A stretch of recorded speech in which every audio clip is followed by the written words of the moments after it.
What Lonzo thinks is a wide-ranging, free-flowing discussion where I offer my unsolicited views on everything from music, movies, politics, sports, religion, pop culture, you name it. If it's happening, I'm talking about it. My thoughts unsolicited, nobody cares, and damn it, you still don't have to care.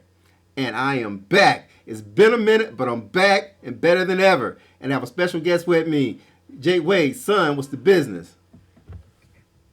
Yo, I'm back too, but I'm about the same as always. Oh, no doubt, no doubt. To my listeners out there, my fans, I really appreciate your communications with me and everything during this little hiatus and everything. I really do appreciate it. You guys really kind of stay in touch with me and everything, so it really means a lot. And all for my new subscribers who are coming in on a daily basis, welcome, thank you. The channel will always be here for you, and thank you so much for sticking with me. That being said, we're gonna kick right into it. All right.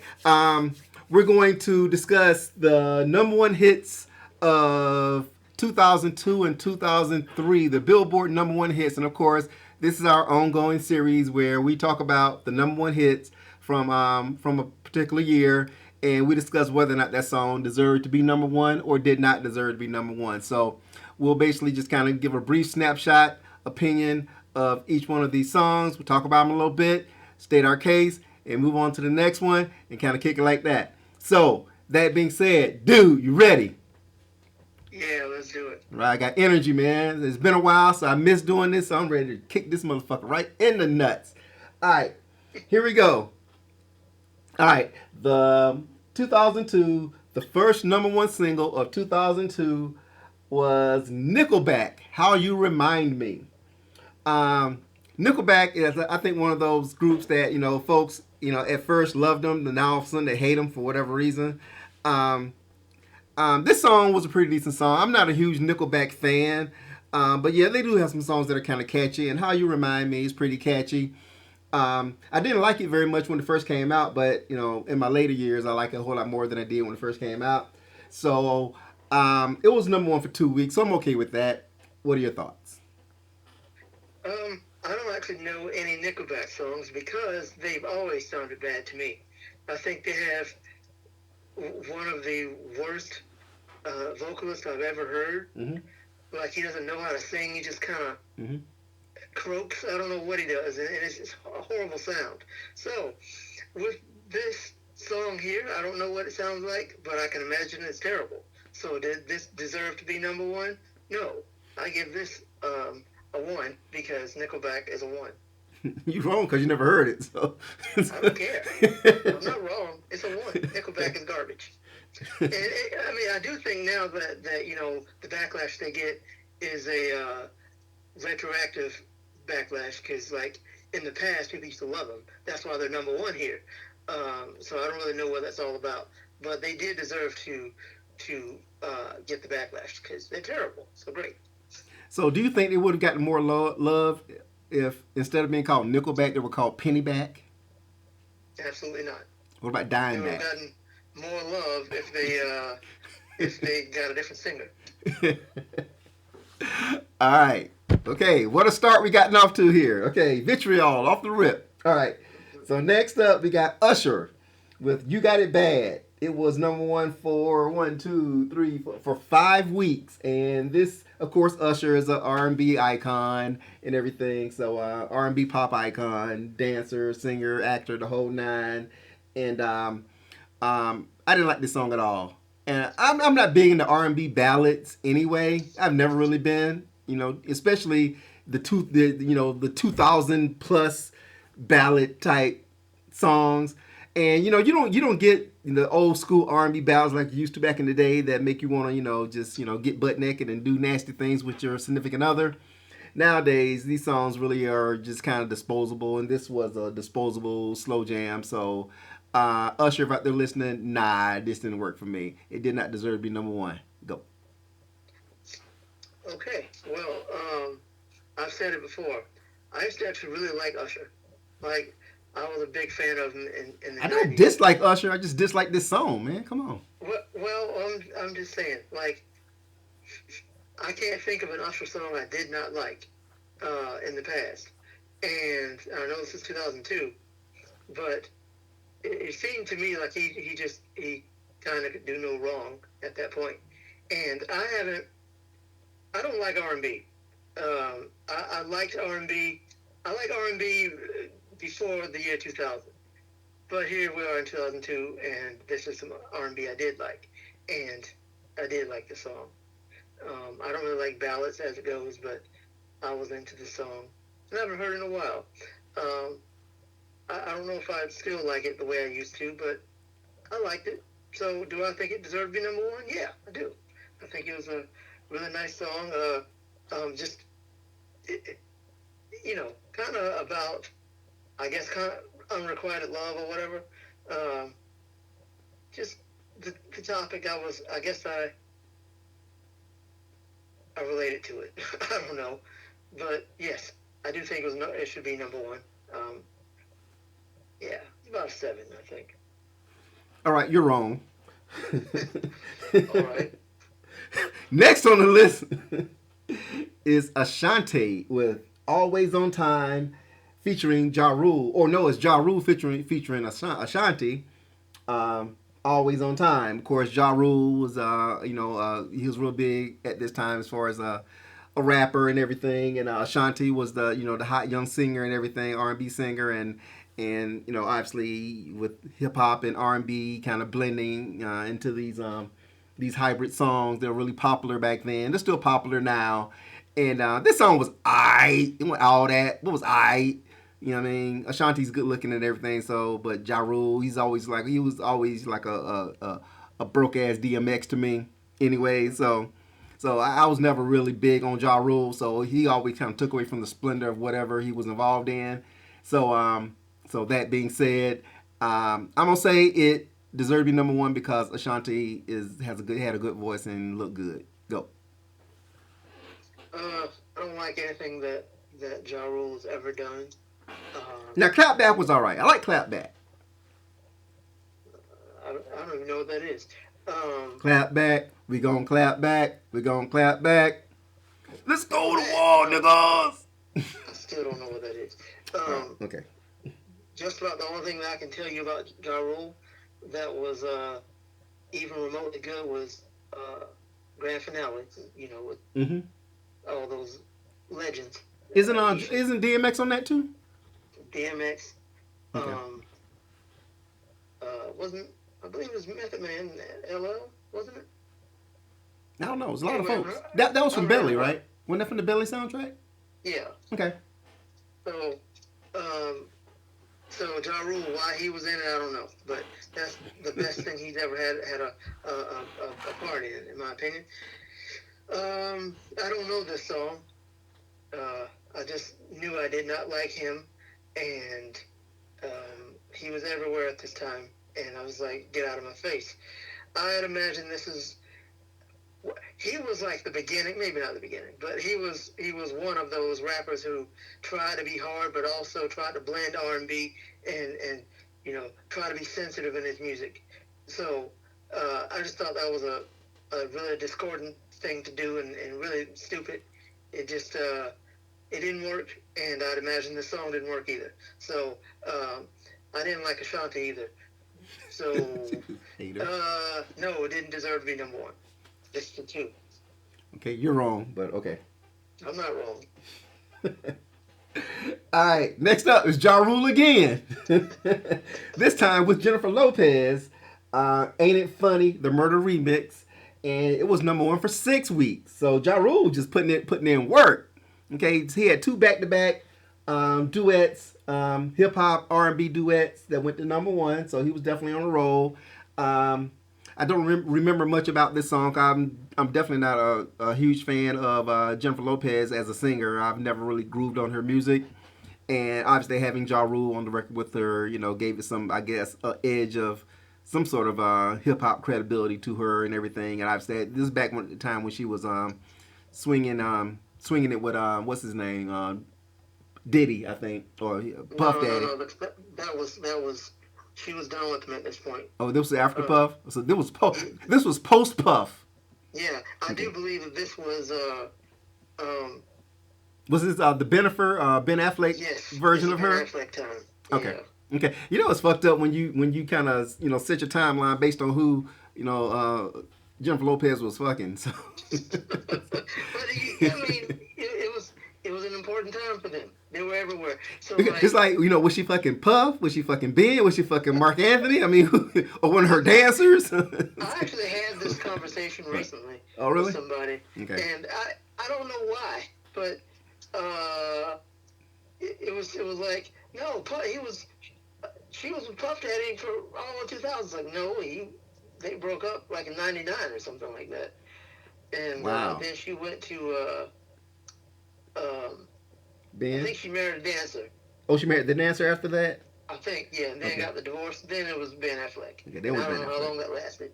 After that, then it was Mark Anthony, and they were together for some time. Yeah. And then she goes to this baseball player, and with Alex Rodriguez. Yeah. And now she's back to Ben Affleck. Affleck. 10 years later, or whatever. No, 20 years later, I guess. Mm-hmm. So, yeah, nice timeline. I don't like Jennifer Lopez at all. She got a big ass. Oh, well. Did you give your opinion already, or is this my turn? I gave my opinion. I gave mine. Go ahead. Okay. Yeah, I don't mind her as an actress, but her music has always sucked, in my opinion.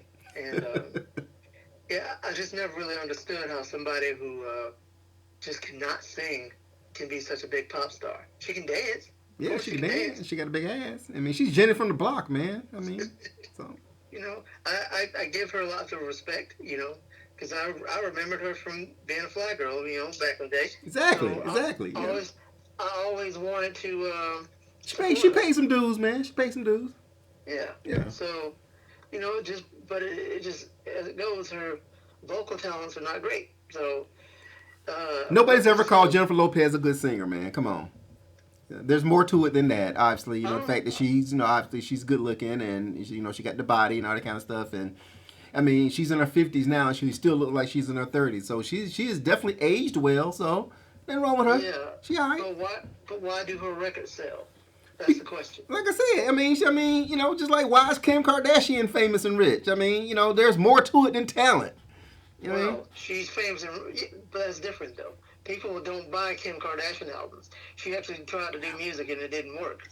Whereas Jennifer Lopez... Well, they buy Kim Kardashian products. That's the point. Whatever product that she, Because they associate her with beauty. I don't know why, but, Oops, excuse me. You don't think she's good looking? No. Okay. I mean, she's not ugly, but she's not, like, drop dead gorgeous to me. But I just, for whatever reason, I just never been attracted. I've never been attracted to Kim Kardashian. None of the Kardashian. Really fake, that's why. Yeah, I just never, I don't know. Just seeing Ray J pummel her, kind of, traumatized me. So when it comes to, I've never seen that, so Yeah, consider yourself lucky, man. It was a sight to behold. Anyway. Ray J. All right. Ray J, and now Kanye is yeah. Kanye is in turmoil because she's with Skeet, as he calls him. So Skeet. I don't even know why I brought that up. It's just a dumb situation. Kanye it is. It is. Yeah. Kanye, if out there listening, man, seek help. Yeah. I really hope he does. There's people you can call. That guy Skeet, because that guy didn't do anything wrong. No, he did. Just like August didn't do shit to Will, Chris ain't did nothing to you. So, especially somebody got as many miles on her as Kim Kardashian. How can you get mad? Kim got like 1 billion miles on her, man. I think you and me the only people who haven't fucked her. You know what I'm saying? Yet. Come on. Well, actually, no. We already talked about this before in the past, and I don't think that's a good gauge of somebody's worth. I don't like saying that about somebody. But you can't deny that Kim has some miles on her. Come on now, come on. Call a spade, man. Yeah, we do. What you mean we know it for a fact, dude? All we know is that she did a sex tape with a singer. So who else was she with other than some basketball players? Kim got some miles on her, man. All right, just leave it at that. I don't know about that. I really don't know.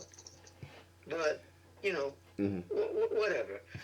This is Kim Kardashian was not in the Ain't It Funny Murder remix. Jennifer Lopez and Ja Rule, and this was a terrible song. I'll just say that.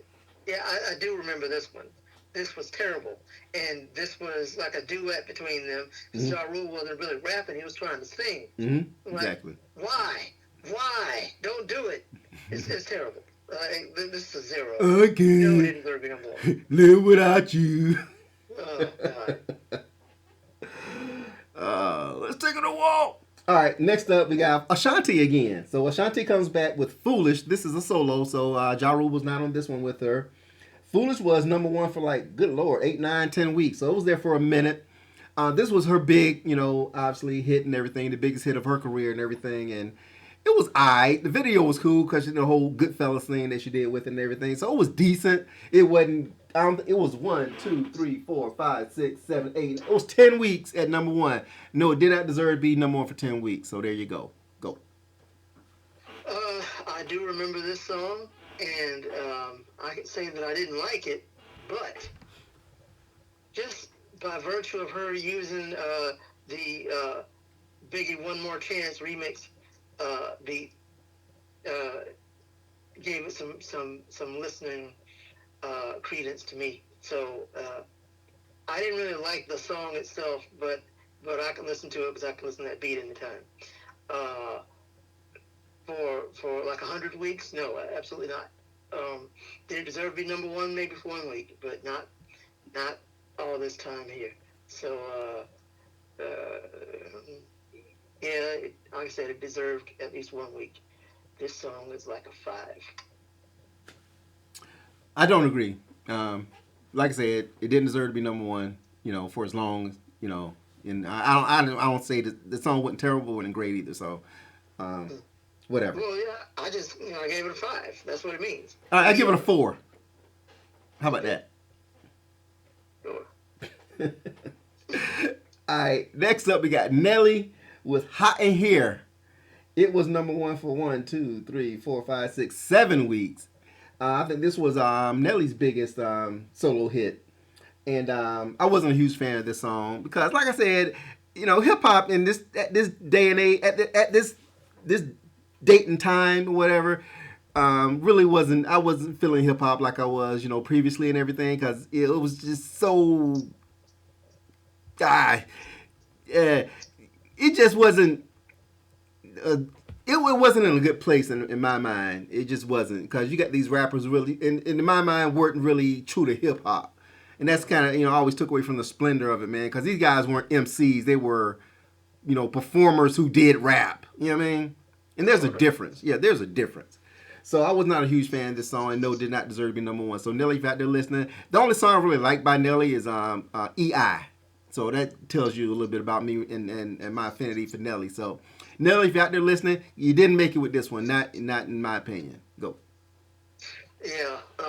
Looking at the list, 2002 really sucked as far as music goes because, wow, the people who were at the top in that year, garbage. But I actually remember some songs in 2002 being really good. But that's because I was listening to some real hip hop at the time. That it wasn't hitting the charts. I remember some good stuff that came out. Yeah, I mean, this was like during the whole Mobb Deep. Well, I think Mobb Deep was hitting. So that was a little bit. There were some groups out there who were doing making some noise and shit, man. As far as hip hop and everything, but it just wasn't in the forefront where it should have been. Yeah. Yeah, I mean, I remember Styles P come out. He came out with his first album, and that was awesome. And there was some great Mos Def stuff and Pharoah Monch, all these people. So 2002 was good, but people who were at the top were pretty garbage. And I can say Nelly was one of them. I didn't like Nelly from the first time I heard him. And there's not one Nelly song that I like. No, there's not one Nelly appearance that I like. I just wow. I remember this video coming on like every hour on the hour, and it was just hard to escape. It was not good.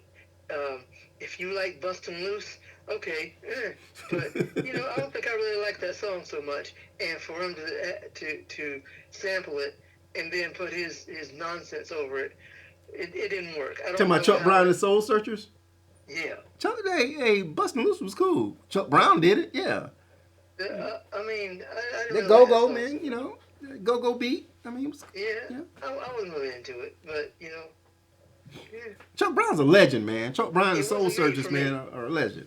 So what? Okay, the song wasn't made for me. So I mean, Maybe it it was just what I'm saying, but Chuck Brown, is a okay, Chuck legend. Brown. I'm not Don't be hating on Chuck dissing Chuck Brown. Brown. All right, I'm not. that's all I'm I'm not. saying, man. Don't be dissing. I'm Keep not Chuck dissing. Brown's name out your fucking mouth.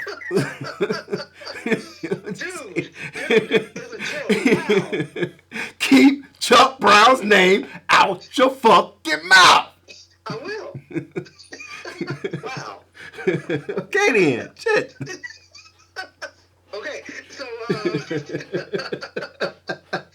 oh man, what a stupid situation. I know. Yeah, I'm not dissing Chuck Brown at all, but I don't really like that song. It doesn't do a whole lot for me. And I wouldn't say it's bad, but I'll just say that the song was not for me, and Nelly made it worse. So yeah, this song's a one. I really to this day I don't know how Nelly has ever had any kind of success, because he's just not a good rapper, not a good singer or whatever he does. I don't like the way he looks. I don't like him. Damn. That's how you really feel. Okay. I mean, Okay. if you were to hear this, you'd be like, well, "Who are you?" Nelly's the man with money, and I'm nobody. But That don't make him good. So doesn't make him good. no. If you ask some people, it does, but it's wrong. So now you back there listening? Why don't you be listening? But you know what? While I'm talking about his money, I think he's had some tax problems. He lost You some put money, that man so- business in the street like that. I mean, Don't kick the seriously, man when he down. Shit. Well, I also think he raped somebody, so he deserved it. So Dude, you put this motherfucker on blast. I don't like Nelly. Okay, when I hear about bad Hi. things about people, I Okay, don't we like get it. You don't like Nelly, man. When I hear bad Let the things man about people, sleep I at don't least, like. man. Shit. Who cares? Does he deserve it? Especially if he actually did rape somebody. He doesn't deserve it. Allegedly. I'm not on. I'm not. The commentary in this podcast does not necessarily reflect the views of what Alonzo thinks. Well, it reflects my views. Yeah, there you go. There you go. If he raped somebody, then he deserves everything he gets. That's negative. This song sucked. There's a one. No, it didn't deserve to be number one. Okay. Next is Nelly again. This time with Kelly Rowland. And the song is called Dilemma. And it was number one for 7 weeks. And following the lead of Ashanti and Ja Rule, okay, Nelly was like, hold my beer. Let me go get Kelly Rowland from Destiny's Child. We're going to top whatever song that you and Ja Rule did with Dilemma. And it went to number one for 7 weeks, and I've never heard this song before. But I like Kelly Rowland. I've said this before. I like Kelly Rowland because she looks really clean. So I'm gonna say that it did deserve to be number one for at least a day, just because Kelly Rowland is involved. But other than that, I've never heard this song. So if you're out there listening, Nelly, fuck off. Go. I will agree. Yeah, this song deserved to be number one for a few minutes.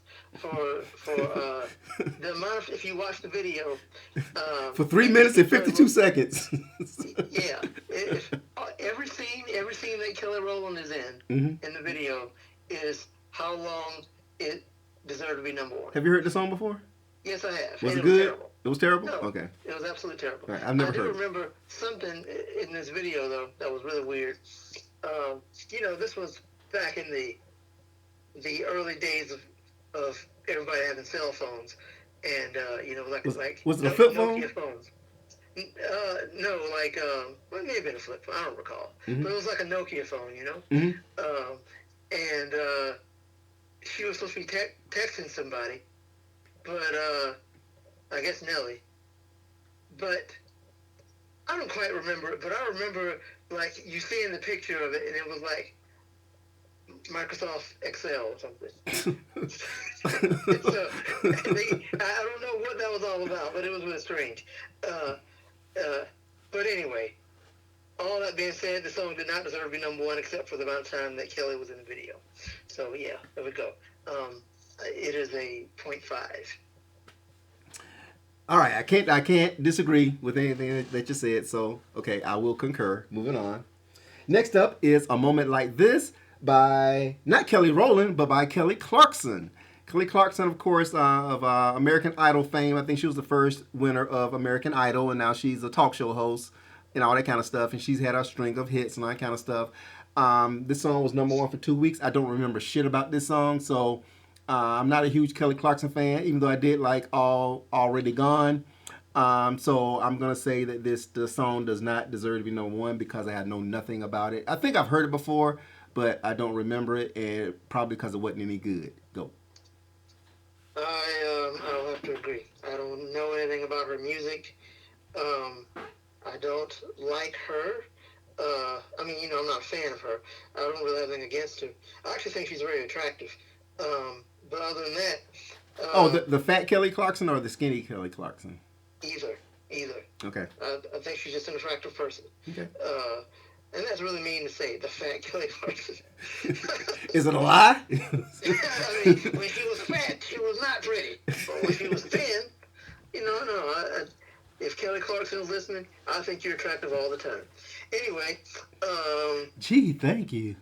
I'm sure she'd be very pleased to hear that. So, A Moment Like This, I don't know the song, and it probably sucked. I would imagine it didn't deserve to be number one. So there you go. I can't even rate it.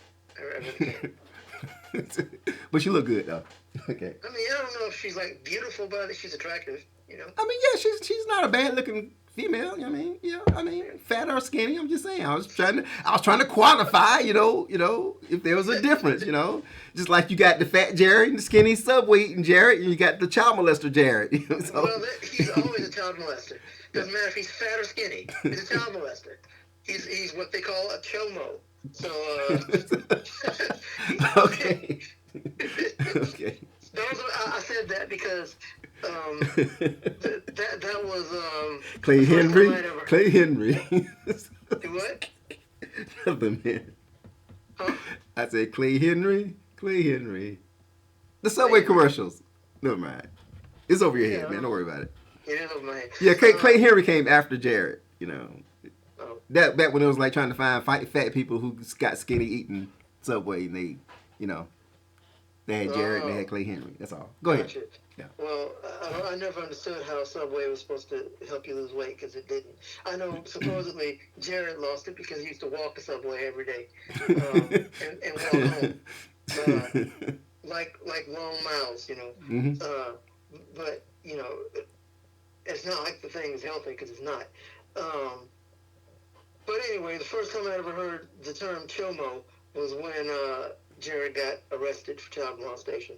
So every time I see his name or think about him, chomo comes to mind. So yeah, Jared has nothing to do with anything we're talking about. Why am I talking about Jared? Because we were talking about fat people. Yeah. Okay. All right, whatever. Jared, if you're out there listening, if it's not, I know you're on lockdown, so shoot program, nigga. 23-hour lockdown. I'm surprised he hasn't been killed in jail yet. Jared is playing basketball in Pelican Bay. That's what he's doing. That's right. King Kong ain't got nothing on him. But really, he should be dead. Yeah, he should be. He should be, man. So, but Jared, if you're out there listening, don't drop the soap. He's probably into it now, though. Yeah, I know.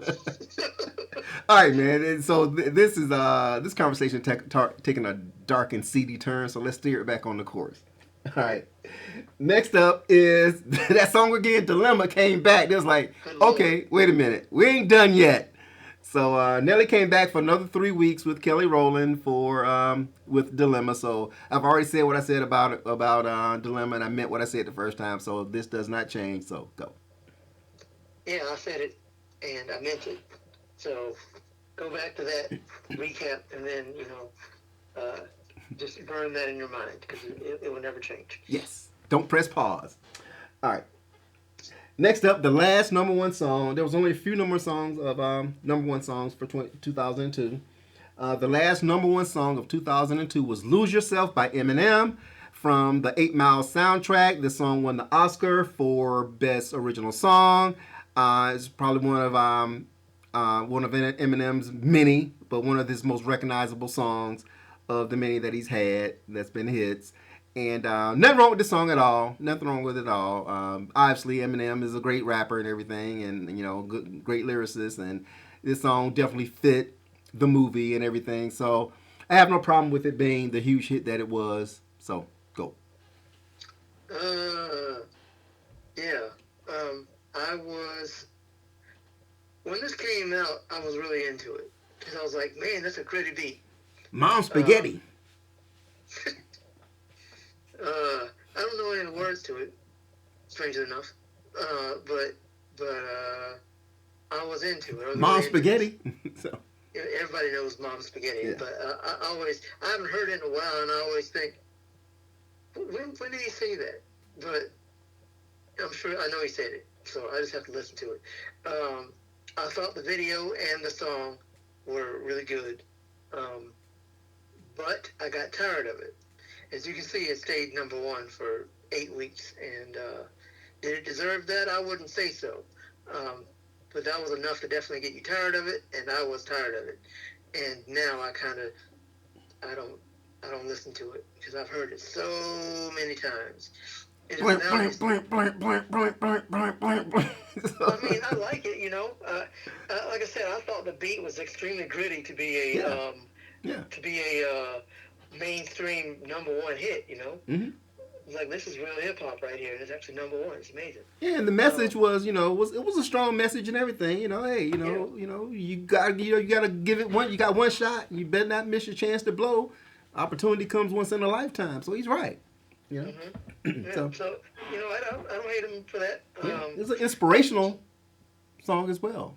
It kind of you don't really go to Eminem for inspiration, but he's tried it a few times. Yeah, this is an anthem type. This is an anthem type song, man, that everybody can relate to. So so give props for props is due, motherfucker. Yeah, Shit. no problem. I just got tired of it, and I've heard it so much now that I don't listen to it. Yeah, it's probably it's one of his signature songs that he has to do every time he does a show. So I would imagine that it is his signature song now. Yeah. This is a song that that he closes every show with, I would think. Yeah. Yes, deserve to be number one. We'll go with that. I mean, it is at least an 8. But you know what? What? He's not done yet, because we roll over into 2003. In 2003, the first number one hit of 2003 was still "Lose Yourself" for another 4 weeks. So it did 12 weeks at number one. In all, it crossed over from 2002 to 2003. So, as we kick into 2003, the same applies. So, got anything else you want to add before we move on? I mean, I think it was a pretty good song, but it certainly didn't deserve to be number one for 12 weeks. But I'll say this. Mm-hmm. I thought it was, a real hip-hop song. Like, it wasn't like a pop, something like... It had pop appeal, but it wasn't what you think of as a straight-up pop song. So I give it props for that. And if you really need something to dominate the charts, I'd rather be something like this song. So, yeah, it was, it was a true hip-hop song, with a nice, once like gritty beat and lyrics and the whole nine. So, yeah, the song definitely works. So, Eminem, props go out. So, there you go. All right. Next up is Bump, Bump, Bump by B2K featuring P. Diddy. I have never heard this song before, didn't know it existed until this moment. So I'm going to say this song had no business being number one. It was number one for only a week, so a lot of folks out there agree with me as well. So that being said, Bump, Bump, Bump did not deserve to be number one. So if you're out there listening, B2K and P. Diddy, why would you be listening? Go. Okay, so B2K. Who? No. Who? The Blind Torture Kill. I actually know who they are. But did I like this song? Probably not, because they were just some R&B pop boy band, and it just held no appeal for me. So was this a song that deserved to be number one? No. And I don't like Puff Daddy. So, absolutely not. This is a 0. All right, now. I don't even know the song. Diddy out there listening, don't put a hit on me. Oh, yeah, it was Jake who said it, okay? So. Yes, I said it. Come and get me if it'll be the best thing that I've ever had going in my life. Give up my Puff Daddy. That'll be great. All right, so you heard it here first. So you have called out Diddy. In other news. I hear now he's going by Brother Love. So, In other news, a body was found floating in Hoboken. got his whole frame broken. Okay. Next up is All I Have by Jennifer Lopez featuring LL Cool J. So Jennifer's like, okay, Ja Rule, I'm through with you. Okay, I'm going to get LL and give him a chance to have a hit with me as well. This song was number one for 4 weeks. And did it deserve to be number one? I'm going to say hell no. Why? Because I've never heard this song before. I have absolutely no concept of this song, but I'm going to assume that it doesn't sound good, and I'm probably right. Go.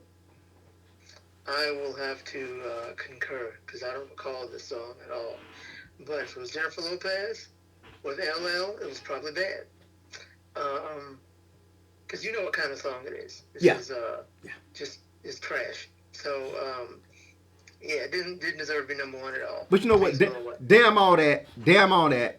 What we need to know with this particular song is how many times does LL Cool J lick his lips in the video? Well, let's see. Over under 100. Over under. Probably over. That's just the thing he does. That's a lip licking nigga. He's a LL Cool J is a LLN. Lip licking nigga. Change his name to LLN. LLN. It's probably a nervous tick. Lip licker. You lip licking. You lip licking nigger. Nigger is licking his lips all the time. Won't stop licking his lips because they're big enough. Lip licking sap sucker. Lip licking, sap sucking, cane eating, crack smoking, nigger swindler.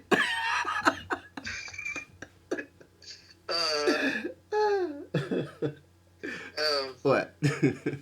Yeah, I think the lip licking thing, I think it's two things. I think it's a nervous tick, but also I also think he thinks women think it's sexy. Therefore, he does it all the time. They probably do. You know what I mean? But ladies love Cool James, man. They do. I've never heard anything bad in that regard. So, but watch some interviews with some black people, like some basketball players or football players or whatever. Watch some interviews with people and see how many times they lick their lips. I'm licking mine right now, man. And I'm actually kind of turned on. So. Well, that's kind of weird, but we'll go with that. It sounds very racist and stereotypical for me to say it, but I've noticed, like, young black people lick their lips all the time when they talk. I've never understood it. I haven't. I don't pay that much attention to motherfuckers' lips, so I really couldn't speak on that. You should probably do it. No. Because there have been times when I've sometimes, judging by. Keep your wife's lips out. I will. But, my line of work, I see a lot of interviews with young athletes. So I was happy. It's just something I've noticed. Like black athletes, I don't think it's an athlete thing, but I just noticed it. Black athletes often lick their lips when they're doing interviews. I don't think I've ever seen white people do that. But yeah, I think no, because it's because right before they got on camera, man, they had a 9 later. That's all. They had a what? A noun later. A noun later, yeah. No, not a noun later. A 9 later. Okay. 9 later. 9 later. Yeah.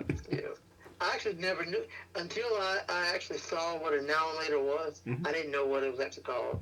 You thought it was called 9 later? Huh? You thought it was called 9 later? I didn't know what it was called. It comes with 9 in the pack. That's why we call it 9 later, because it always be 9 of them in a pack. Oh, okay. Why they chose to put 9 of them in a pack and not 10 or 8? Why they picked the odd number? But I meant because because folks call them 9 laters. I don't know, but yeah, I call them 9 laters.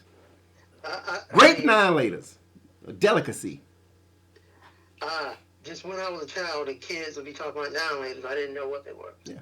And it was until I actually saw the package, I didn't know what it actually was. You had grape, cherry, strawberry, banana, green apple. Woo, boy, you had chocolate back in the day. I think they stopped making the chocolate. It used to be chocolate, watermelon. Woo. Wow. Used to cost 10 cents back in the day. So you go to the store, about 20, 30 cents, boy, you grubbing. You brought out all your damn teeth. Yeah, yeah. Wow. Yeah, we used to be all up in Buddy's Mint Mart getting some 9 later. Orange, had orange as well. Hell yeah. Hell yeah. But I always got the grape, either grape or green apple were my go-to flavors. Yeah, hell yeah. Hell yeah. Yeah. I was a fan of Starburst. Nah, man, Starburst came after noun laters, man. They tried to take the noun later market. You know what I mean? We weren't hearing that shit though. But the thing about it is Starburst has the pink flavor, whatever that is. But noun laters like the Nike of candies, of those types of candies. Whereas now Starburst is more like the the Reebok, Well, or Adidas. Starburst is it's like the Adidas because there's one thing about Nike. I don't really like Nike. Everybody loves them, and I'm not really into it. But I do really like Adidas. And well, it's actually pronounced Adidas, but I'm not. Well, of course. Do you know why it's Adidas? It's Greek, man. No. Why? Because it was founded by a man named Adi Dassler. What I'm saying is it's a Greek. And Adi Dassler, he was German. No, it's a Greek word though. It was really a word. Yes, Adidas. Okay. Well, Adi Dassler was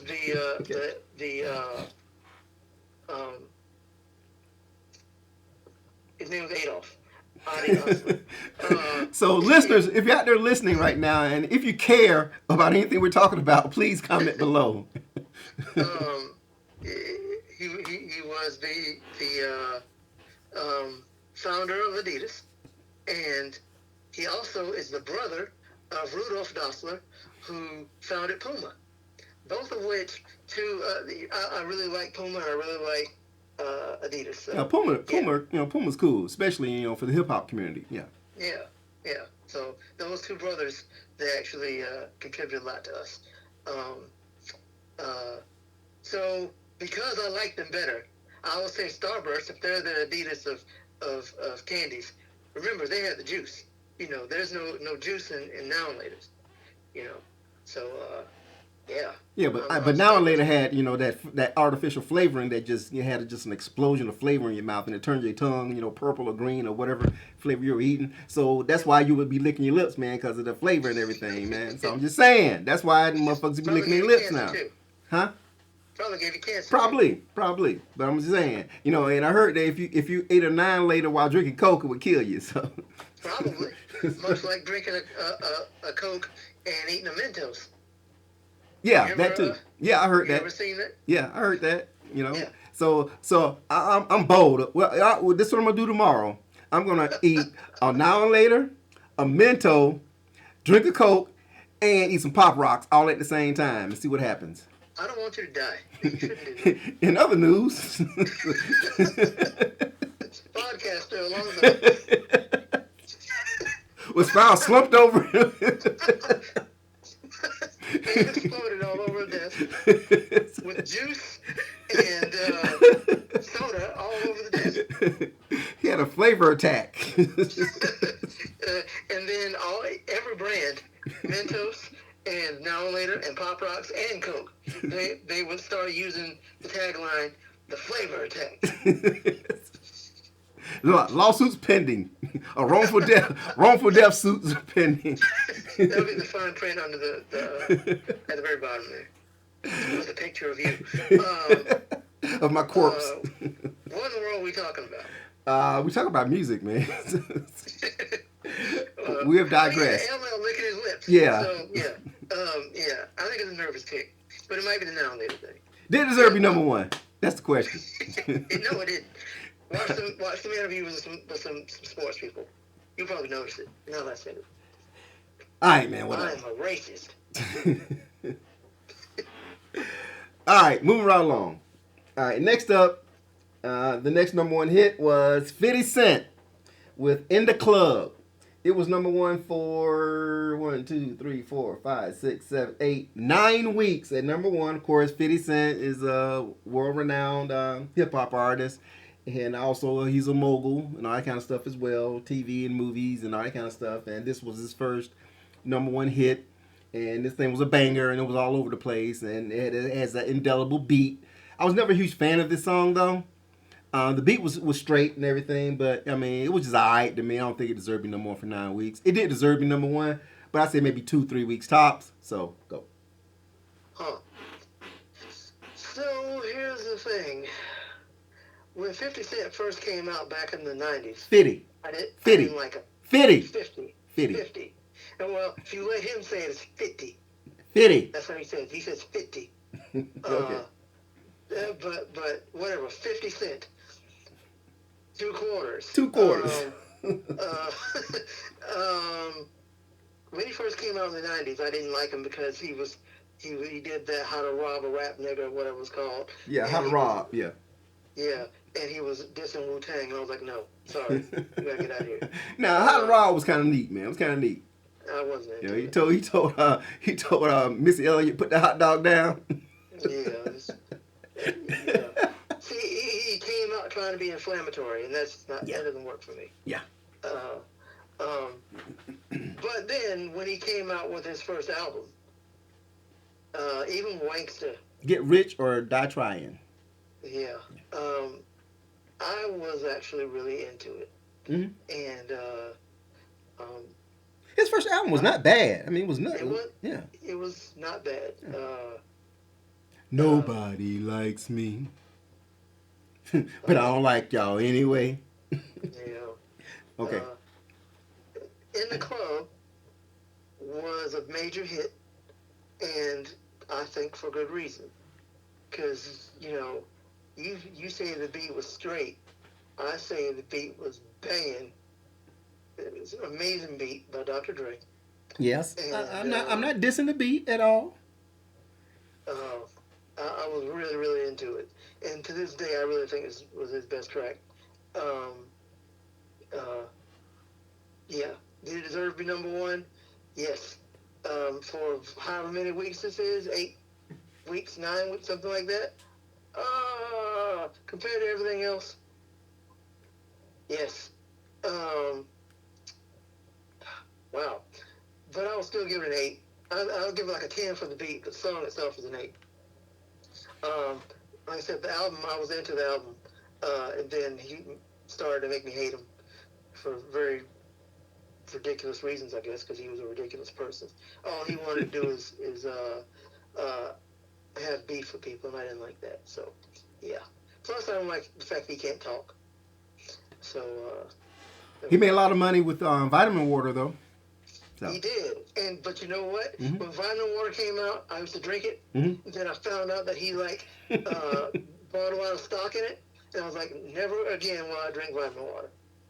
And when he had that beef with Kanye, when whatever the album he had was coming out on the same day as graduation, and he said that he would quit rapping if Kanye outsold him.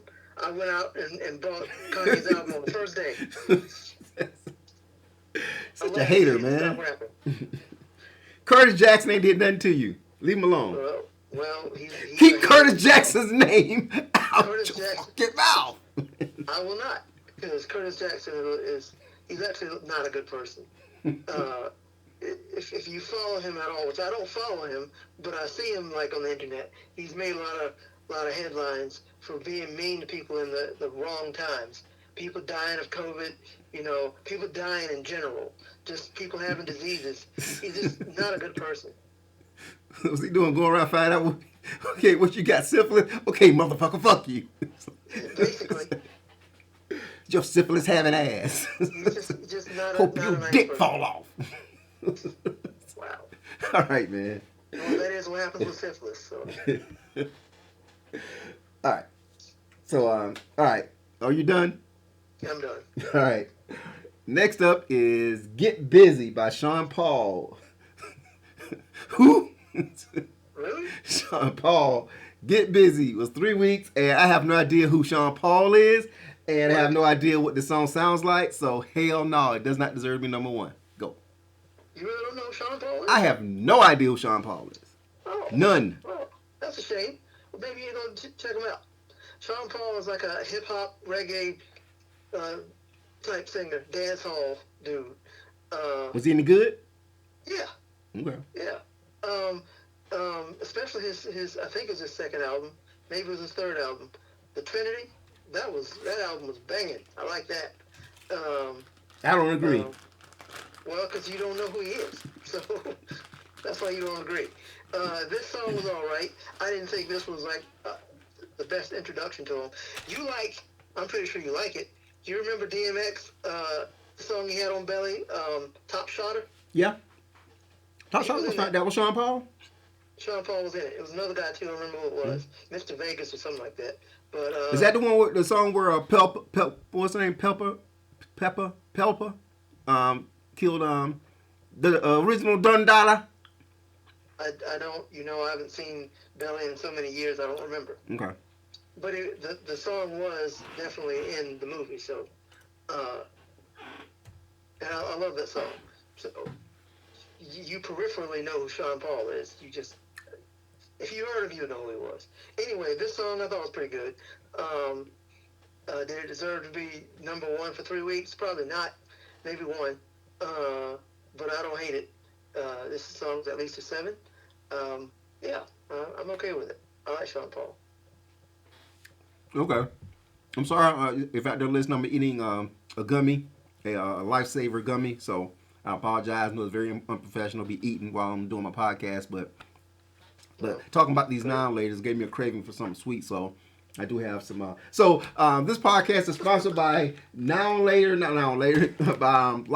Gummies, Wild Berry flavor. It has strawberry, red raspberry, blackberry, black raspberry, white grape, and cherry berry, whatever that is. So. When you said gummy, I thought maybe you were eating like a melatonin gummy or something like that, some kind of medicated gummy, or maybe like a CBD gummy. No, I do have one a day vitamin gummies, which are delicious. I eat them like they're like not vitamins. I imagine that you are getting sick from that too. No, I'm not. No, from eating them like candy, because it's vitamins. No. Many, So vitamins can get you sick. I'm supposed to take one a day, but they taste so good. I take 2 a day. I don't like to be like just shoveling them, but I don't like because they taste so good. I can't wait till the next day. I'll just like have another one, like before I go to bed or something like that. So Okay, I keep them on my nightstand. So be calling me, man. Be calling me. Like crack. Going back to Sean Paul, Mm-hmm. I like to quote MF Doom. Cornball having him seeing white stars, I warned y'all, like getting hit with a bottle of Mo from Sean Paul. He not white. Oh, he mad light though. Okay. Shout out to MF Doom. Rest in peace. To God. Okay. I don't know what to say to that. I don't either. I just had to mention it. Okay. Next on the list, 50 Cent again. 50 Cent featuring Nate Dogg with 21 Questions. I don't remember much about this song. I think this is also from Get Rich or Die Trying. I don't remember Yeah, much of it, it is. but he was hot at this time, so I'm gonna say it did deserve to be number one, but not 4 or 5 weeks. Go. I didn't. I said I liked the album, but I didn't like this song. It sounded really sappy for somebody who was all hard and talking about getting shot all the time. I thought it was weird. Um, you know, you would think a song with Nate Dogg, of course, is great, but he didn't really spice it up too much. Um, this is also the song when 50 Cent says, "I love you like a fat kid love cake," and I didn't like that. So Okay. uh, um, didn't do anything for me. Didn't deserve to be number one because this song was a four to me. Alrighty then. You're entitled to your opinion. So, Yeah. that being said, next up, number one for 2 weeks is "This Is the Night" by Clay Aiken. Who? Who? Clay Aiken. I think he was one of those American Idol people. I think, and yeah, I think he was the gay one. That It's you the gay one. know. Yeah, he was the gay one. I don't remember this song, so I'm gonna say it did not deserve to be number one. Go. Yeah, it didn't deserve to be number one because it sucked. Because Not you was because never rooting for him anyway. not because he's gay. I don't see nothing wrong. All right. Uh, uh, You was never really rooting for me anyway. how did I get in here? I don't know, man. I love that fucking song, man. I adore that song, man. So whenever I get a chance to put it into my podcast, I will. I love that song. Go. Why? I just do, man. I think the beat is just tremendous, man. And the flow, the arrangement. The only part I don't like is I don't like the Jack Harlow rap or whatever, but all the Lil Nas X stuff, man. I love the theme of the song, the lyrics, man. I like what he's talking about, man. Okay. And the video is crazy, so Okay. I have yet to even listen to any Lil Nas X really, other than the song he came out with. His first song. I happen to know what that is, but I don't really know what it is. I imagine that you injected this because both people are gay. And Yeah, obviously, I'm trying to give props out to Lil Nas X as well because I like the theme of the song, I like the lyrics, I like what he's talking about. The subject matter of the song is very relevant, and I think the beat is just absolutely magnificent, and the arrangement, the vocal arrangement for this particular, I love what they did with this. I love what they did with the song, man. I don't give a damn that he's gay or whatever. I don't care about all that kind of stuff, man. I think that the song is magnificent. So I just want to give him his flowers. So Lil Nas, you out there listening, man? You did it with that song. I root for Lil Nas X. I like that he's very subversive and he just doesn't care what other people say about him. And I hope he becomes a major star for like the rest of his life. Well, he's off to a nice start. So yeah. Yeah. So this song, I think it sucks probably. I think I do remember it, and I remember it sucking. So did not deserve to be number one. It is a 0. So Clay Aiken, if you're out there listening, why would you be listening? He is a failed politician as well. Oh, really? Yeah. Okay. Well, it is 1:16 a.m. in the morning. So you think he taking a dick right now? What? Inappropriate. Is he asleep or is he taking one right now? That's a very inappropriate thing to say. I know, Wow. man. I'm just saying, man. Hey, Wow. hey. I'm a huge fan of Lil Nas X. What can I say? All right. Wow. Keep. Now, Lil Nas X did a song with Billy Ray Cyrus. Now he needs to do a song with Clay Aiken. He brought Billy Ray Cyrus back to the spotlight so he can bring Clay Aiken back as well. Did you hear Billy Ray Cyrus's cover of "Mama Said Knock You Out"? I didn't know he did one. So he did Yeah, one? he did one. Oh Yeah. wow. Okay, I gotta give that a listen. Is it any good? It's not terrible. Okay. I mean, it's a country song. Don't but call it a comeback. I've been here He's for not terrible. years. But he skipped like the last verse. Like he didn't do the last verse. And I was ready to Ooh, this is the way I slay yeah, so that was what your crew. he stops his verse before that comes in. Destruction, I don't like terror, and mayhem. that. Yes, the more Can you hard parts of it, can he you decided imagine? not to do it. I was like, come on, man. Can you imagine Billy Ray Cyrus talk about? I want him to do it. I was like, if you're gonna cover the song, cover the whole song. But can you imagine that, man? Can you picture that, man? Destruction, trying to. terror, and mayhem. I was trying to. The whole time I was listening to it, I was thinking, how is he gonna do it? How is he gonna do it? He didn't do it. That's how. And I was ready to spoil Don't you never, ever pull my lever. Cause I explode. My 9 is Easy to hold. No, load. I said hold. Load. And I was really wondering how he was going to say it. He just like, I don't have a 9. I have a shotgun. Farmer. Yeah. He could have done that. Yeah, exactly. It has an animated video. It's a pretty cool video, actually. You should watch it. I am, man. I'm gonna check that out. See what he got to say. Yeah, yeah.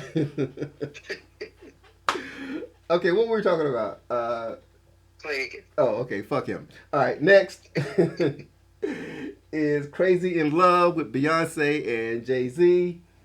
This song was a huge hit. It was 1, 2, 3, 4, 5, 6, 7. It was 9 weeks at #1 as well.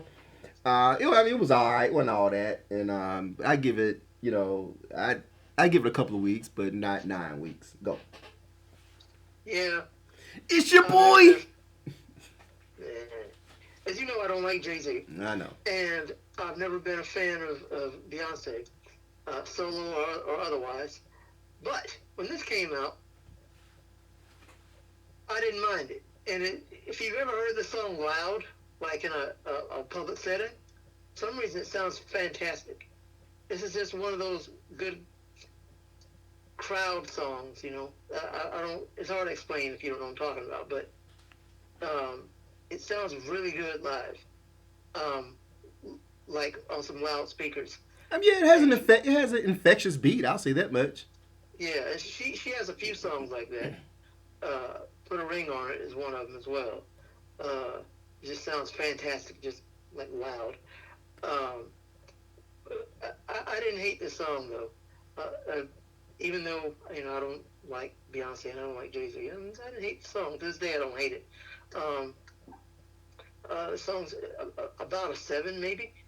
Did it deserve to be #1 for all these weeks? No. For 1 week, sure. But wow, this is a long time. But compared to most other stuff we have here, I can't really hate on it too much. It deserved to be there for a little while at least. Alright, whatever. Yeah, whatever. Alright, next up, #1 for 4 weeks is "Shake Your Tail Feather" by Nelly, Diddy, and Murphy Lee. Who? I know who Nelly is. I know who Diddy is. Who the fuck is Murphy Lee? That was a dude in his Saint Lunatics group. Oh, word? Which, Okay. Yeah, Okay. it sucks. Yeah, Saint Lunatics came and went. Fun fact: the Jackal actually mentioned the Saint Lunatics, and he dissed the Saint Lunatics in "Hoes in the Backyard." I don't know if you know that or not. No, I don't know that. Yeah. Yeah, there's What? a portion of the song where he says something about lunatics. What is it? Huh? What is it? What? What is the line? I forget. Wow. Okay. See now you got me. Now you got me. Good Lord. Hoes put souls out the rest. And that's ass nigga out the east. Fuck the Midwest. I got something for lunatics and shit. Oh. Yeah, so that's what he's talking about. Yeah. How's it go? Hoes put souls out to rest. Nasty ass nigga out the east. Fuck the Midwest. I got a hoes for what? What do you say after that? Damn it. I don't know, but Vicks get split when a sickly powerhouse click. See, now I gotta look it up, man, because it's stuck in my head. So pause for a moment and say pause for a moment and feel the air while I find this damn song.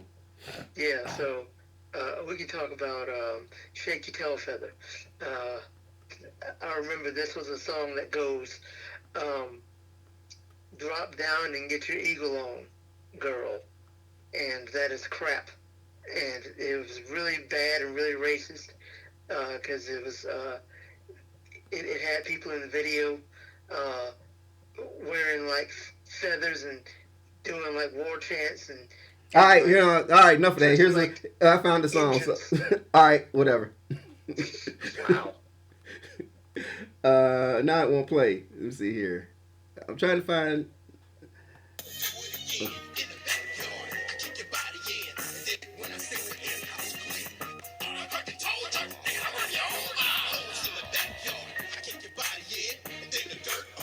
You hear that? Yeah. Okay.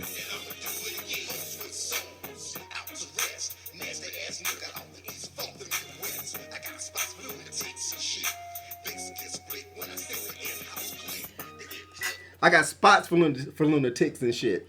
So yeah, that was a reference to the Saint Lunatics. So But why? I have no idea. I guess because the Jackal didn't like the Saint Lunatics and didn't like Nelly, so that's probably why he called them out. No, I'm not Nelly. I'm not R. Kelly, but I got a tongue ring and stuff. Stood in my belly. Yeah. So obviously the Jackal had some sort of dislike for Nelly and mentioned him in a couple of his biggest hits. So I wonder why. yeah, I wonder why. And we tried to reach Nelly's publicist for a comment, and there was like, who?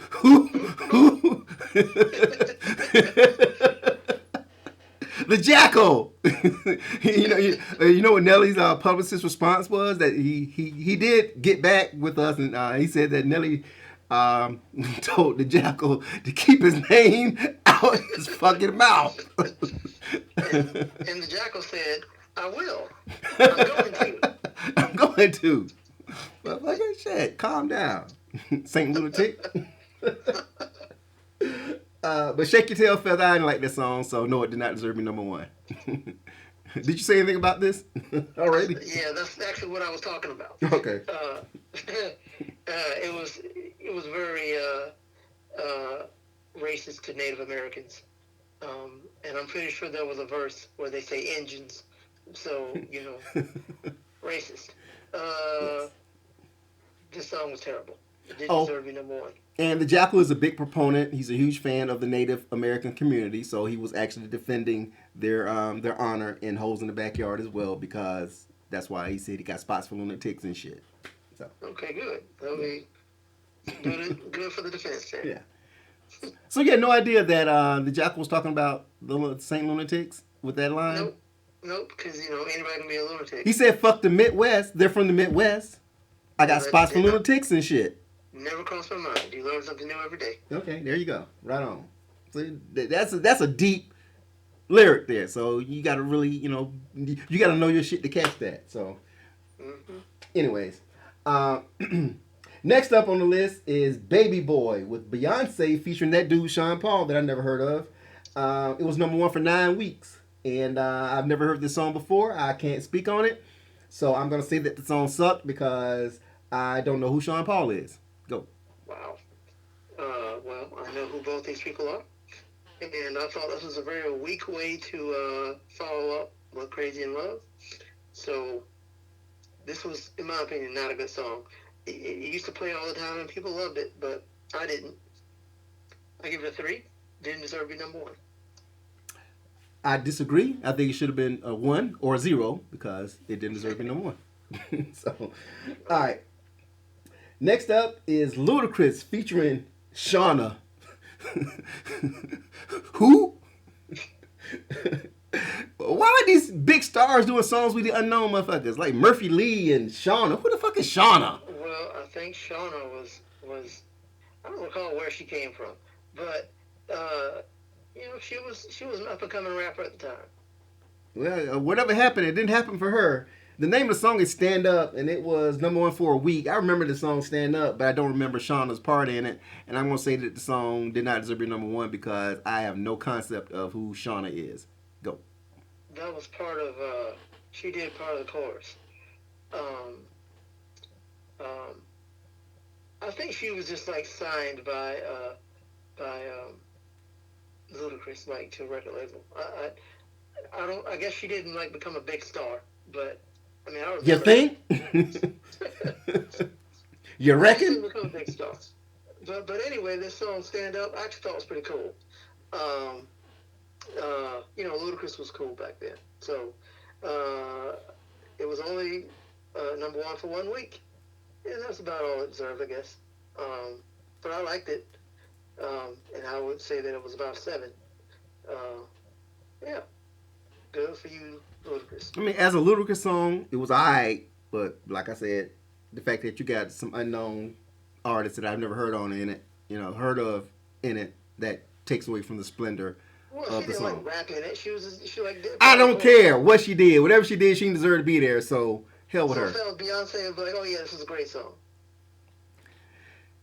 Sean, if you out there listening.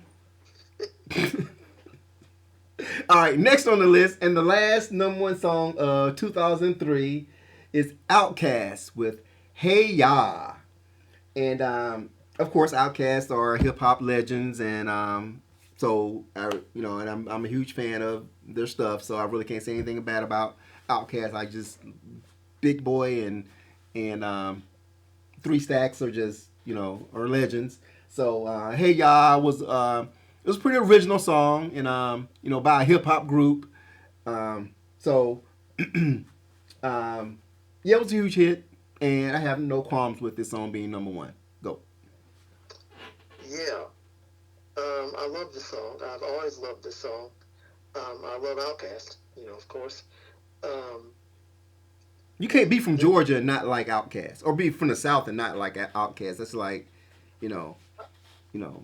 well, it doesn't matter where you're from. You can't be a fan of music and not like Outkast. Well, I live in Atlanta, so it's impossible to not like Outkast just because of ATLians, if nothing else. You know what I I mean? agree. So I agree with that. But I also think that if you are a fan of music, especially hip hop, Mhm. you have to like Outkast. Like, they are the greatest hip hop duo of all time. So, greater yeah, than Run DMC? Run DMC was a trio. It was a duo with a DJ. The DJ don't count. He does count. He was part of the group. He was part of the group, but he don't count. Just like Salt and Pepper and Spinderella. Spinderella doesn't get props. That's the thing. But she was a DJ only- too. She was only part of the group for a while, and they don't even count her anymore. It kind of sucks, but Jam Master Jay is a little different. Oh, He was like- so Black Moon. So Black Moon is not a duo, Evil D was definitely part of the group. but it's not a duo. So the DJ. Yes, they're a duo. Yes, they're a duo. You're proving my point. Yes. I'm telling you that Run DMC were a trio. No. Run DMC was not a trio. They were a duo with a DJ. But Black There's a Moon. difference. But Black Moon, though. Black Moon is a duo with the Evil D is the DJ. Who else is who's the other MC? I forget his name. Damn it, you know who I'm talking about. Yeah, I forget his name too. Yeah, That's why I'm him. asking. you got Buckshot, Evil D, and somebody else. But anyways, just like who was I thinking of? There was somebody else, a group that was a duo. Houdini. You got Ecstasy and Jalil. But you got Grandmaster D, who was the DJ, but you always looked at Houdini as being a duo. Well, I don't. I like to count the DJ. Okay, I think the DJ is. All I'm saying is, man, we talking about Outkast. You said Outkast is the greatest hip hop duo of all time, which is arguably correct, but you can't discount. Run DMC. You can't discount Houdini for that matter. You can't discount Black Moon for that matter. I mean, Mobb Deep, motherfucker. Shit, you can't. Outkast, I would What? say that Outkast are better than all of them. Yes, in my opinion. Even Run DMC. No, I think they're different because we're talking 2 different eras of hip hop. But Run DMC are the greatest hip hop. They are the greatest hip hop duo of all time. Okay. I mean, Not taking anything away from Outkast. I'm just saying, you know, just like Michael Jordan and LeBron. I mean, two different eras, two different styles, so you can't really mesh the two. But if you get down to the minutia of it, Run DMC did more for hip hop than Outkast did. it's true, but that doesn't mean that their output was better. Run DMC's output was comparable. I mean, it's comparable. Comparable, but comparable doesn't mean better. Maybe not better, but it wasn't a blowout. Outkast, and then blow them out the house. I mean, shit. For some folks argue that Houdini deserves to be in that conversation, and I'm one of those people. So I think it would be difficult to make that argument. Sugar Hill Gang. Definitely you cannot make that argument. But Houdini compared to Run DMC is more comparable than Outkast, I think.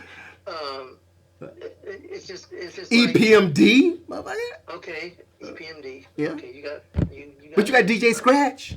DJs, yeah. Yeah. So, but their duo, nobody refers to EPMD as nobody refers to Eric B and Rakim as a duo. Well, I do, because it's Eric B and Rakim. But they're not a duo. Yes, they are. No. Rakim's out there by himself doing, and Eric B is on Blue Bloods. I know that, but that's because they had a falling out. So that's not because of the vitality of all I'm saying is, but everybody looks at Rakim. I always looked at Rakim as a solo artist with the DJ. That's all I'm saying, man. I didn't. Yeah, I'm just saying. I mean, now that you just so was LL Cool J and Cut Creator a damn duo, motherfucker? No, they're not. I mean, what's the difference? Cut, he mentioned Cut Creator in damn near all his songs. You know what I mean? Well, then they were a duo. How about that? See, gotcha, motherfucker. So shit. Anyway, Hey Ya is awesome. The song's a classic. Was Jazzy Jeff and the Fresh Prince a duo? What? Jazzy Jeff and the Fresh Prince, they weren't a duo. Yes, they were. No, they were not. They were a Yes, DJ. Even the album was, he's the DJ, I'm the rapper. Right, but that doesn't mean I'm the only one who's important. He just plays music. I'm just saying, man. I'm just saying that the MC is the MC, or the MC is the leader of the group, and the DJ is the backbone of it. Who was Outkast DJ? Who did the majority of the beats? Master Swift. Huh? Master Swift. Okay, just checking. But you don't hear them, mentioning him. He don't get the props. He ain't getting the same royalty checks that Big Boy and what's his name are getting, Stax are getting. Well, you ain't seeing him in no motherfucking movies and shit. You see Big Boy and Stax in movies all the time. But if you see them live, you will see Cutmaster Swift. Good. So. Good. But what I'm saying is, Cutmaster Swift is not on the tip of nobody's tongue. You ain't thinking about him when you think about Outkast. Outkast is the greatest hip hop duo of all time. Trio, they're the greatest hip hop trio of all time, including Cutmaster Swift. Hey Ya is a 10, and it is a classic, and it does not get old. It deserves to be number one for much longer than 3 weeks. I agree. I agree that they're the greatest trio in hip hop history as well. I mean, third base, motherfucker. Nobody ever mentioned Richie Rich with third base. Well, I mean, does anybody mention third base these days? I mean, I just did. Pete Nice. People don't talk about even Pete Nice. They talk about Search. Yeah, but Pete Nice, but everybody knows third base was a duo. You know what I'm saying? All That's right. that's the point that I'm trying to make. I mean, you could arguably say that Stetsasonic was the greatest hip hop trio of all time, but Prince Paul, does that make them a quartet? Prince Paul was a producer. Yeah, but he was the DJ as well. Yes, they're a quartet. So you went down the rabbit hole with me. So crap, I had one in my head. Okay, was Digital Underground a trio or a duo?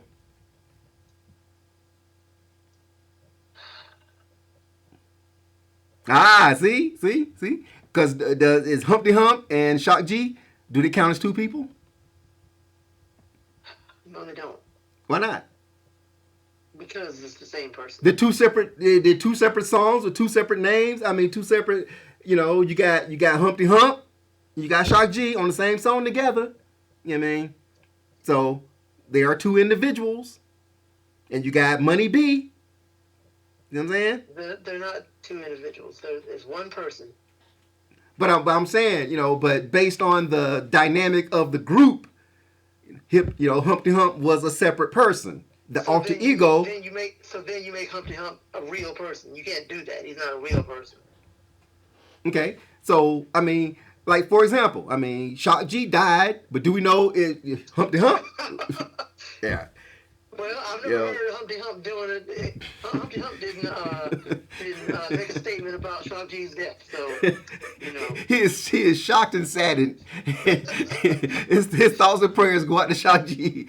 I'm really surprised they didn't do that. To be honest, they should have, man. they should have. But he gave up that shtick a long time ago. It was an incredible shock. Nah, that's because I saw Digital Underground. I saw Shock G and Humpty Hump at the Waffle House when they did the Cherry Blossom Festival. So I ain't trying to hear that. You saw both of them at the same time? They both performed at the Cherry Blossom Festival. You saw them at the same time? Yes. At the same time? I saw Humpty Hump and Shock G at the Blossom Festival. They performed. They did the Humpty dance and everything. And I saw him at the Waffle House later that night. I'm just saying. Both at the Waffle House. Shock G was at the Waffle House. You know what I mean? I think Humpty Hump was in the car. Strange. Yeah, he didn't want to make an appearance, but Shock G was at the Waffle House getting his grub on. So I'm just saying. So Humpty Hump didn't want a cheesesteak omelet plate. No, he wanted the Grand Slam. That's actually what I ate today. Actually, you had a Grand Slam? Slam? At the Waffle House. I had cheesesteak omelet plate today. What do they do the Grand Slam? Was that Denny's? That's Denny's. Okay, who does? They do the All Star. All-Star. Yeah, the All Star. Yeah. Yeah. I love Waffle House. Waffle House and Huddle House. Nasty, man.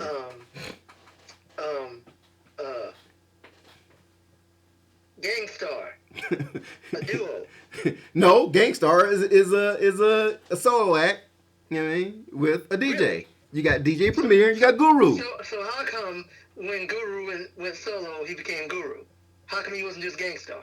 Because they called themselves Gangstar because, they were a group, but it was a solo act. It's a solo artist with a DJ because, it was Guru and DJ Premier. But they called themselves Gangstar as a group. By virtue of them being two people, they were a duo. They were not a duo. They were not a duo. No, they were a duo. No, they were not. Because without DJ Premier, it's not Gangstar. Then what are they? They're Guru. Guru, right. Guru featuring DJ Premier. Motherfucker, shit. Yeah, okay. Hey, I'm just saying, man. You just, you're splitting hairs, man.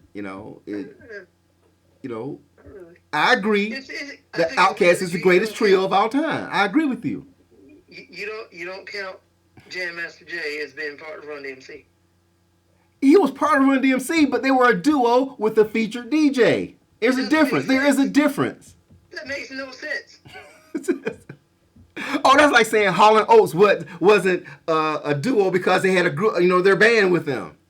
I mean, that played with them, But you know what? I do have a problem with that. What?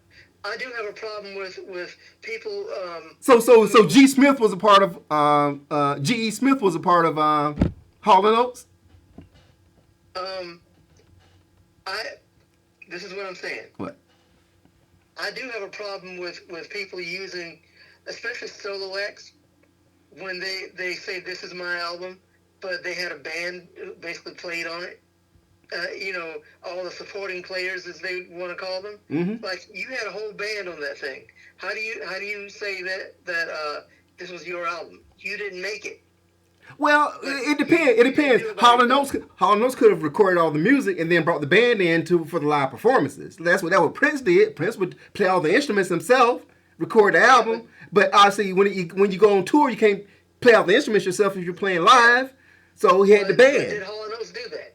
I don't know. I'm just saying they may have, they may not. I don't know. I don't know how they made their music. I'm assuming that Hall and Oates probably wrote and arranged and composed all the songs themselves, okay, and recorded them, and then brought the band in. You know what I mean? When they did the album, maybe, to provide, if they re-recorded it or whatever. I don't know. I know how Prince did it, so I assume that a lot of artists. Prince is a different story. Okay, not everybody's a prodigy. Like it's most of the time when you have so-called solo artists or duos or even trios, Mm-hmm. and they make albums. If they have a band with them, that band they play the music for them, and the people, they may have written the songs, I guess, but the band plays the music while they perform it. I guess You know what I'm saying. It might be a situation where Daryl Hall and John Oates probably got together, wrote the song. One of them played piano, other played guitar. They laid down a basic melody and everything, kind of put the song together. You know what I mean? They brought the band in, had the band do their thing, to fill the song out. You know what I mean? But the meat and potatoes of the songs were probably Hall and Oates, and the band came in and added the frosting. That could be the case. I don't know. Could be. I don't know. I guess. Yeah. But that's my impression when it comes to Hall and Oates. That's probably how they did it. But I don't know. Next time I see Daryl Hall or John Oates, I will ask them that. Please do. Yeah. We all want to know. Yeah. And since you had those connections, yeah, you can do that. Yeah. Yeah. Now I'm gonna tell them that Jake, asked that question. And first of all, the first thing I'm gonna say is, who is Jake? And the second thing I'm gonna say is, tell Jake to keep our name out his fucking mouth. Probably. That's probably what they would say. That's right, man. But then I will tell them to go to Outback Steakhouse. Why? So they can eat shrimp that'll slap you right in the mouth. That will slap you right in the mouth. You noticed that, didn't you? I did, man. Will. Yeah. I know. Will. Like, that was cute, will. Man. That was cute. I was trying to figure out, like, why did Outback do that? Like, Outback Steakhouse. What do they have to do with it? So they put it out after, or is that something that was already in place? It was that day. That's why Wow. it was hilarious to me. Wow. Because they were Okay. trying to capitalize on it. Well, they did. Who was the marketing guy on there? Hey, he's a genius. That's what it is. Lord, who was that marketing guy? That was a marketing genius, son. Who was that, huh? I'm telling you, Lord, that nigga was like ahead of his time. He was like, he had his finger on the pulse, God. You know what I mean? He acted fast, didn't he, yo? Man, that nigga knew exactly what he had to do that day, son. He was like, we'll slap somebody, we gonna slap you in the mouth with a shrimp, God. That guy, he's you know what I mean? He's innovative, he's creative, he's a genius, Lord. You know what I mean? I feel you, yo. Just how it goes, God. I need him on my team, son. I need that. Right on. Right on, man. Right on. I have nothing to say to that. What were we talking about, man? Not really talking about anything now because we're done. Oh, yeah. That does it for the number one hits of 2003. We did digress a little bit, but you got the gist of it. So you listen to it this long, so what? So what do you think? Is Outkast the greatest trio or duo in hip hop history? And were they better than Run DMC? And did the songs that we discussed deserve to be number one, or did they not? And are there any songs that should have been included on this list that didn't quite make it to the number one position? So, that being said, hit me up. What Lonzo thinks at gmail.com. Also, make sure that you comment below. Please subscribe. Once again, I'm back. And as I said before, thanks so much to all my subscribers who have showed me love and have been in constant communication with me. It means a lot to me. So I'm never going away. Might be on hiatuses because I'm out here trying to get rich. But I'm always going to come back and do my show. So once again, thanks so much for letting me spend time with you. And thank you for listening. And tell me what you think, because you just heard what Lonzo thinks. Bye.